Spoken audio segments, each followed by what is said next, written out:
Hello, everyone, and welcome to Music Industry Insights Worldwide Volume 2. And today we have the amazing Nolita with us. Hi, Nolita, how are you? Hi, Saskia. I'm okay. Thank you very much. How about you? I'm really well, thanks. And thank you for asking. And I really appreciate your time, taking the time out to come and chat on the show and tell us a little bit more about yourself. Where you're from and what you do in the music industry. Well, I am half English and half Spanish. Born in England but raised in the Canary Islands. And I'm a singer, songwriter, Okay. performer. Okay. How long have you Uh, done that for? actually, professionally, since I was about 14, actually, Wow. which is quite a long time. I can understand Quite a that. long time, yes. Yeah.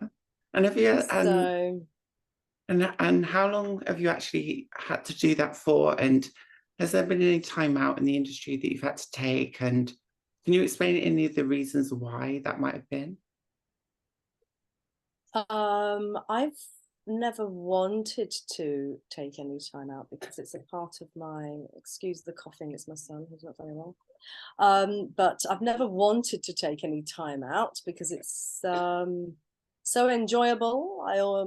Performing as a part of my, just who I am, part of my well-being, a part of just what I do, a part of my income, but more so because I think I need it spiritually. The performance side, the songwriting as well, but the performance side, I've always been doing that more. If I have taken any time out, it's been if I've had laryngitis, pharyngitis, even with a cold, I still do it, but not with laryngitis or pharyngitis, or through pregnancy, maybe at some point. Other than that, I've not really had to, or I've not really taken any time out. Okay, fair enough. And what kind of education have you had in the music industry? Musically, I've had not really any education other than a course I've done in production work in order to assist myself with the technical side of recording, etc. But other than that, I'm actually academically educated in other areas, which could be seen as being related. So I'm educated in translation, as I'm bilingual, translation and interpreting. So I guess it's related in the sense that everything I do, including music, I use my bilingualism. Yes, that's amazing. So tell us a little bit more about your style, where you're from. Again, you said you're from the Canary Islands. So tell us about your music and your style and your genre and how that works for you.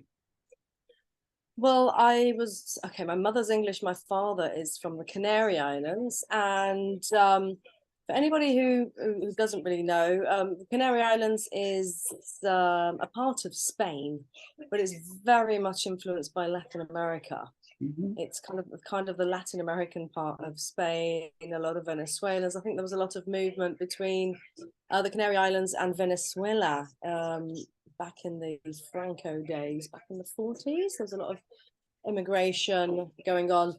Therefore, there's a massive influence. And what you will see is, or what you will hear as well, is more Latin American music, salsa, tropical music, cha-cha-cha, salsa, cumbia.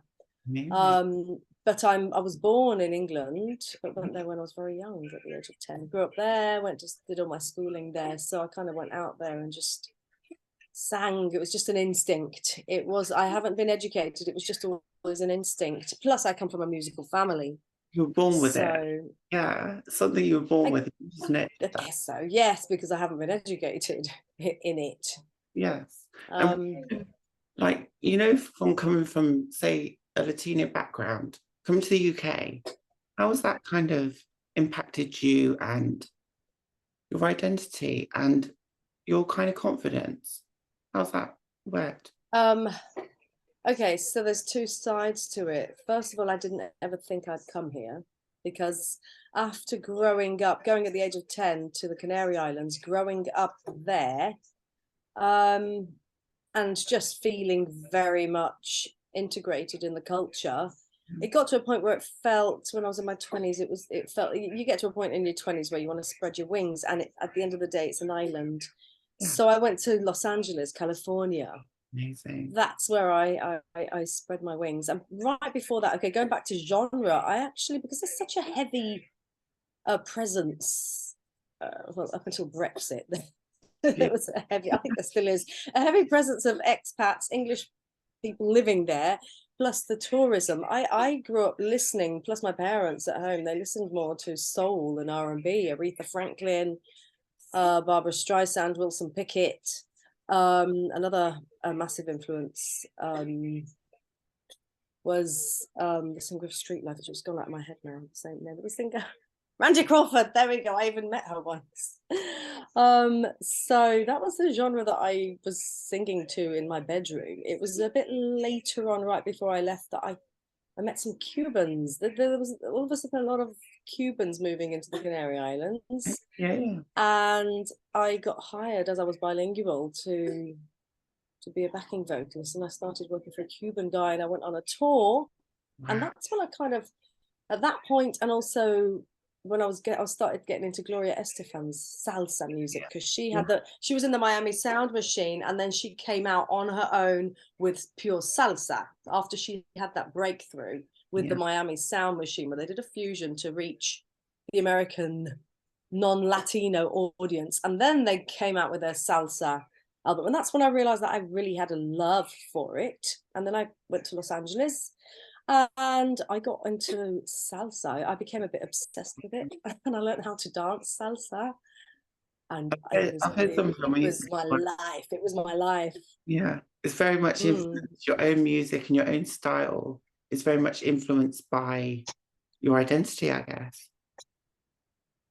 My identity and style. I guess it depends what you mean by identity. Who you identify in your musical influence and style and stuff.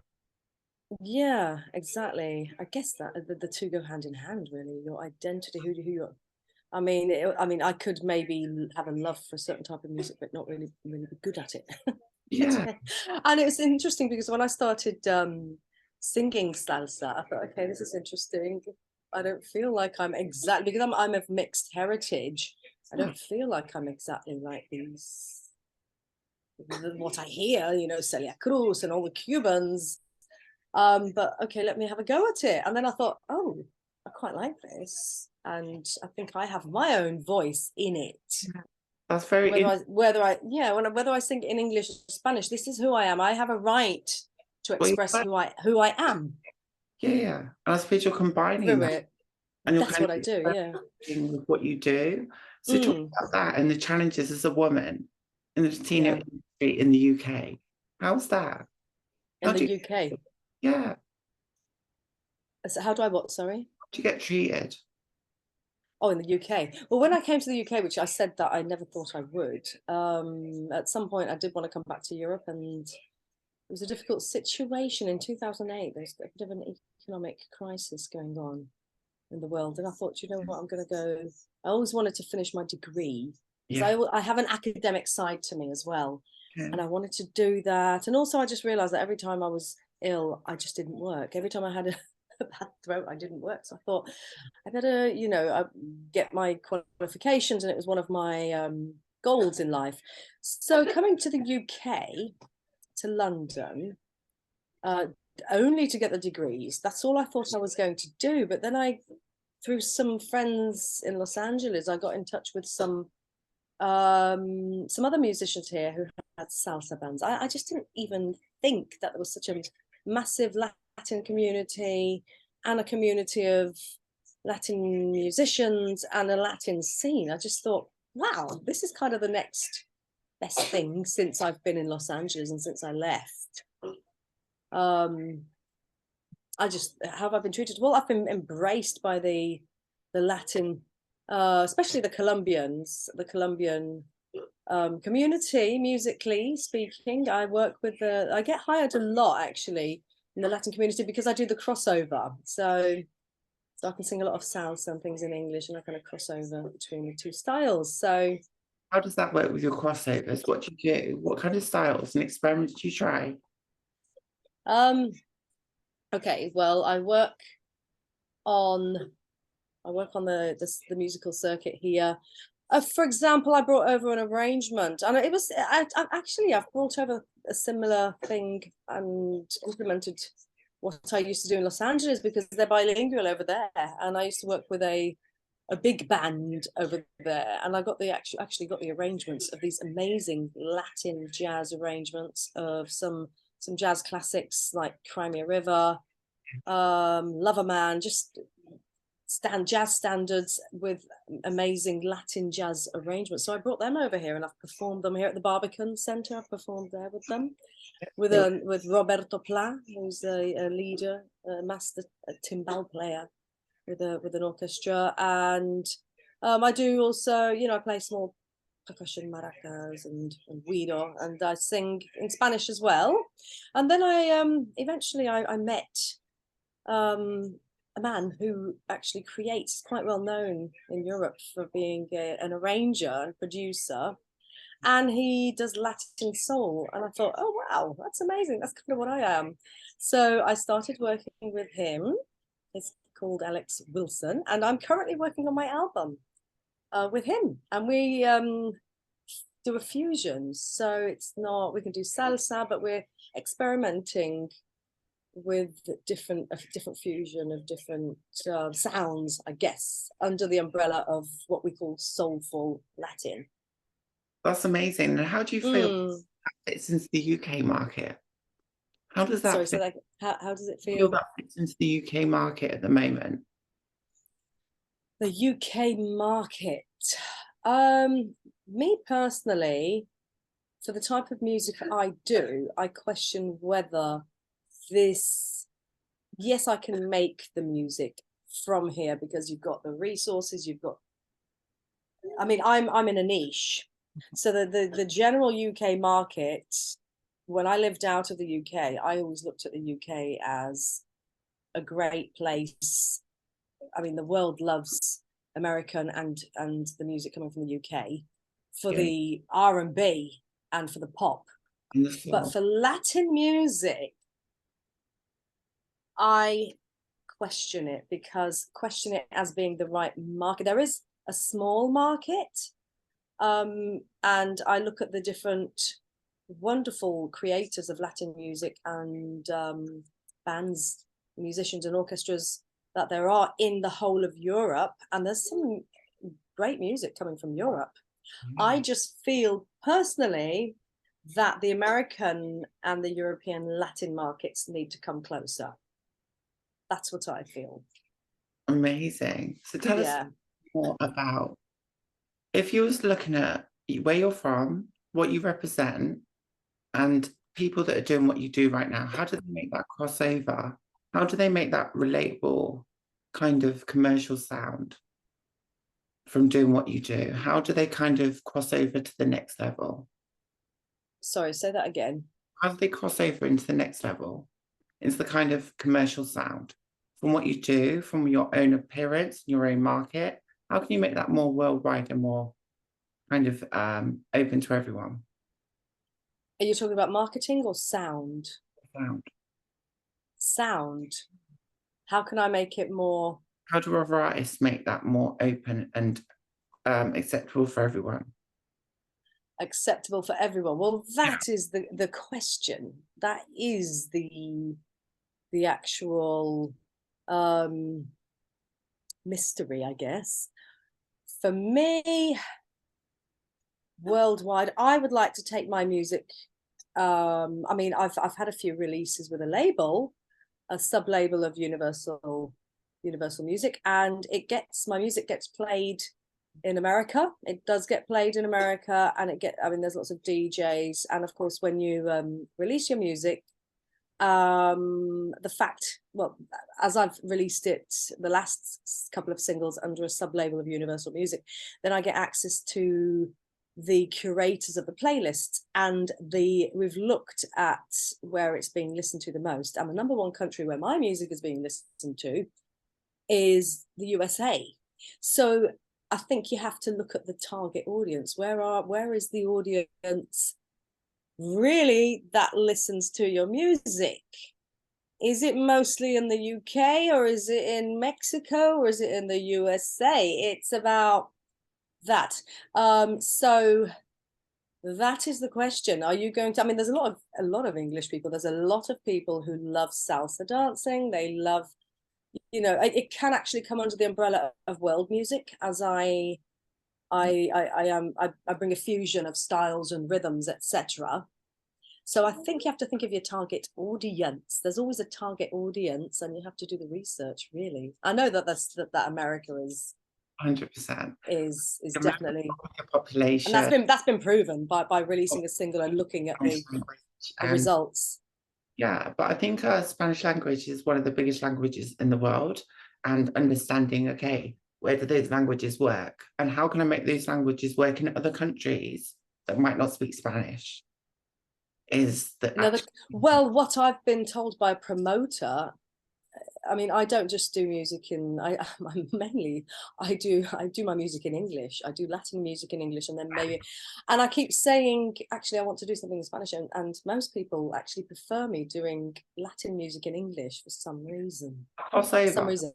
A crossover. Yeah, that's what most of my listeners have requested from me, be it the actual dancers, the people that come to dance, DJs, promoters. They have all, for example, there's one promoter who would like to get me some work in the Eastern Europe and in some Arabic countries.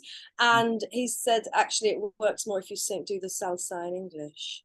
So I think that's one thing, is language. I mean, I've heard, actually, I heard a production, the producer that I'm working with has done a production for an artist in Sweden, and I heard it in Swedish, and I thought, oh, that's interesting, that sounds nice, but for some reason it's the English language and of course the Spanish language. But of course, as we know, the official global language is English anyway. And if you go to any part of the world and you listen to a cover band, any part of the world, a cover band will want to sing songs from English and American artists in English for some reason. Yeah, I think it's more universal. I think more it's universal, yeah. Language. So I think that might be one of the reasons. Great point again. Thank you for that. Yeah, it's interesting. I still have more research to do. Maybe you can help me. Sure, we can help each other. That's the whole exactly. When us having a chat today, and I really get so many important insights from you, your story, your background, and you know, I think that's so inspirational to your own community and for people that follow in your footsteps. Because I think the more representation we have in communities which we represent, then that's more important to have people that we can relate to, we can understand, and we can kind of. Which communities do you think I represent? I mean, I think you represent many different communities, and I think as a woman, a Latino woman, as a multiracial woman, as a parent, you can speak for many different aspects and intersectionalities, and that's the reasons why I wanted you on the show today, was to share your angles and views on how that's impacted you, your confidence, your career, your mental health, and also your journey, you know, because I think we need to take all of these issues into account when we recruit, when we are giving people opportunities, when we are trying to represent people that live in this country and that deserve a chance and a voice, that are not generally heard or marginalized for many different reasons. So I just wanted to lift those voices. I want to help share your views and your opinions and just make it more understood why people like us have barriers into accessing the jobs we do and why they are. Yeah, I think in the UK, I think people see me, sometimes I fall in a crack, because they think, you know, the Latino community will think, yeah, but she's not Latino enough, and she probably doesn't do what's called the pregones, these inspirations and the ad-libbing, you know, as authentically as a Cuban or a Colombian or something. And then in the because I also work, I mean, I do other shows and it's just pure kind of soul music, and but then of course they see me as the Latina, so sometimes I fall through the crack, but then I've thought to myself, well, that crack makes me, and I'm just going, I can't be anything else other than me, so I'm going to use that as my strength. And kind of even in my other profession as a translator and interpreter, it's kind of like being a bridge between the two cultures. That's what I do when I interpret and translate something, facilitate the connection between the two cultures. You explained it. I kind of get why these two things interconnect, actually, and it didn't make sense before, but I get it now. Yeah, but also because I am of mixed heritage. I am of mixed heritage. It's your identity. I am both. I feel both. I speak Spanish as I'm speaking English now, and I actually just got another journalist who wants me to go and talk on give you the information, but I'm going to be doing another something, I don't even know what it is, probably another podcast, but it'd be for the Latino community. So I like, you know, that is who I am. I feel, you know, but I have feelings for both communities and both cultures, and I can't really be without either of them. Thank you. And how has everything affected your mental health, your well-being, your financial status, and also your children, your career and your choices? How is that? Because you've had to talk about going off into another career path, having to deviate what you do to make a living, to survive and provide for your children. What kind of impact has that made on you and the way you feel about yourself? Realistically, many times I feel pulled in different directions because I have 2 children and I'm on my own with them. So there's that career. That's the biggest one. Being a mum and bringing up my children, juggling and managing with everything. I managed to do the degree. I went straight into the masters, so I've got that as well. I've got masters in translation and interpreting. I thought that would be kind of like a safety net. Plus, I do enjoy the academics. It's a different part of the brain that is exercised, and I do love it. It's like there's not enough hours in the day, really. There's not enough hours in the day, but it's challenging trying to maybe do everything and launch. I mean, there's the challenges with going out and singing, for example, singing, traveling, and into, you know, it's the childcare, sorting out the childcare. And for example, my son's, as you know, he's been ill for the past 2 days ago. We were in hospital.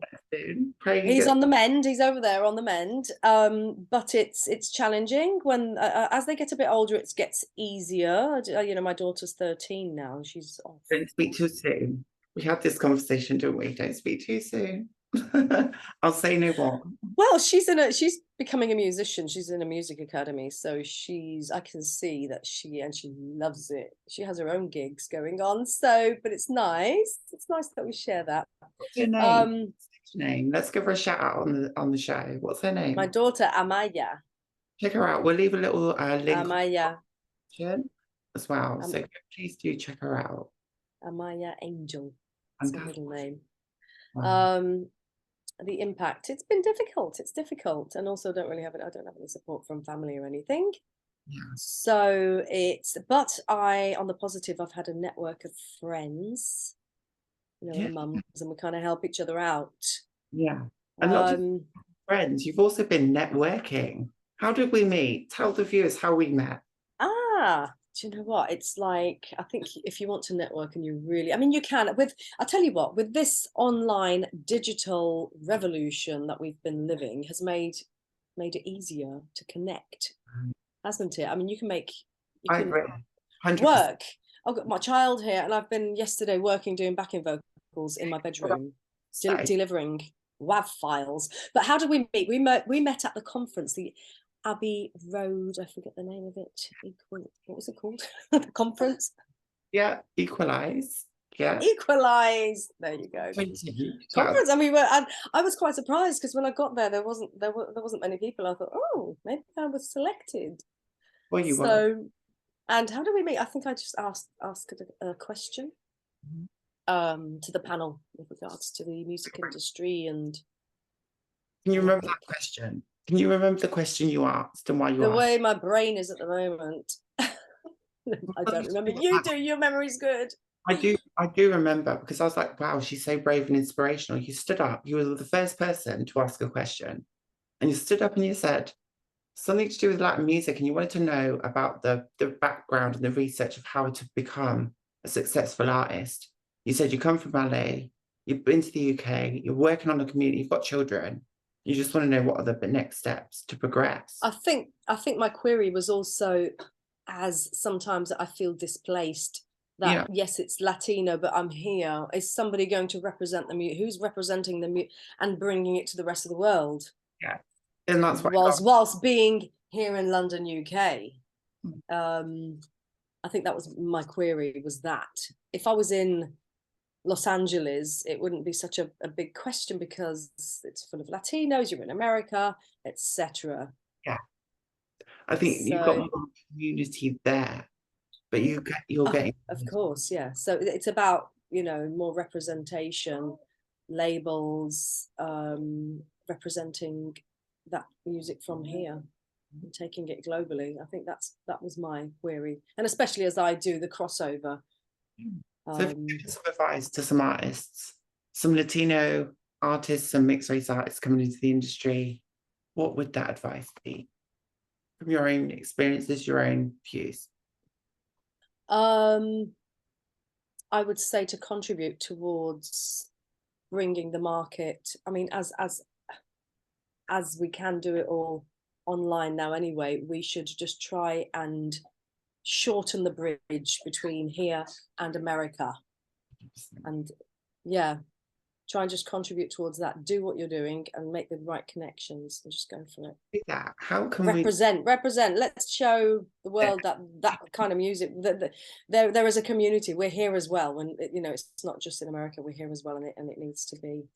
And raise that voice and speak out. Raise the voice and represent, raise the voice and get the music out there.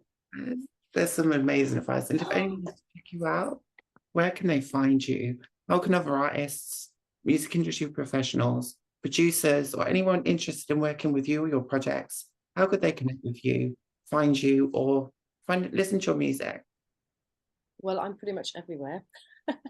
So I've got my website, nolitagolding.com, and you can email me through that. I've got my email, music@nolitagolding.com. And then we've got the Instagram, I've got a Facebook Music, I'm on TikTok. So there you go. And Twitter. Okay, we'll leave all the links in the bottom of the chat as well. So thank you so much. Okay, we'll do that, yes. Thank you so much for inviting me. And I just want to ask you one last question. Yes. What are your major successes and wins in the music industry? And if you've got anything coming up that you would like to share with the audience on what you're doing next, and any projects that people might want to get involved in? What did you say? It cut out a little bit. Major projects. Major well, I'm working on my album with Mr. Alex Wilson, and I've got a very special collaboration with the Spanish Harlem Orchestra from New York that I'll be working on this year and getting that out there. That sounds amazing. Yeah, those are my next projects. Please let us know. People to get involved, come and see me. I'm doing a show 18th of March at the CLF Arts Lounge and Rooftop in Peckham. So that's going to be a nice one. It's a brunch Latin jazz, nice day dive. Sorry, are you coming? You coming? You dance a bit. So that's going to be a nice one as well. That's a show coming up. It's going to be really nice.